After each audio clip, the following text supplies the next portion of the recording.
So today in this video we got Emacs, Logseq and Obsidian. So three platforms or apps here. So which one actually is the better one for note taking?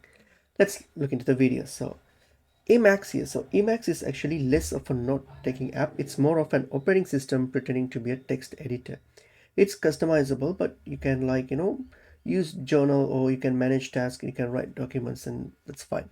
But Logseq here, it's built around linked thinking and daily journaling. Like instead of folders first, everything is block based and interconnected. It feels like your thoughts are naturally connecting together over time. And Obsidian here sits in the middle. Actually, it's a markdown files. It has beautiful user interface and it's extremely customizable without feeling terrifying. It's basically the app that made the second brain mainstream. So if you look into the pros and cons of each of these, is that like the pros of Emacs is that you have unlimited customizations, you have incredible for power users. Okay, but on the downside of these, what we can see is that you have a massive learning curve. So for beginners it might be a tricky, and the setup can become a little bit of difficult a task for many people, especially for beginners.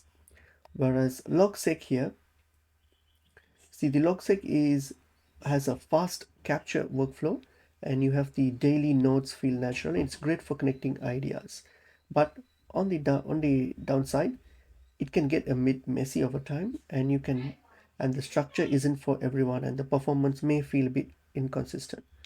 And Obsidian here, you see, it's easiest to start. Okay, it's very easy to start, and it's visually clean and flexible, and you have a great balance between simplicity and power. But the drawback is that it's easy to like over customize it, and it become aesthetically productive instead of actually productive. So just the looks, you might get carried away with the looks and stuff. So I would say, for if you're a programmer or a hardcore thinker, use Emacs because you enjoy customization workflows and stuff. So try that.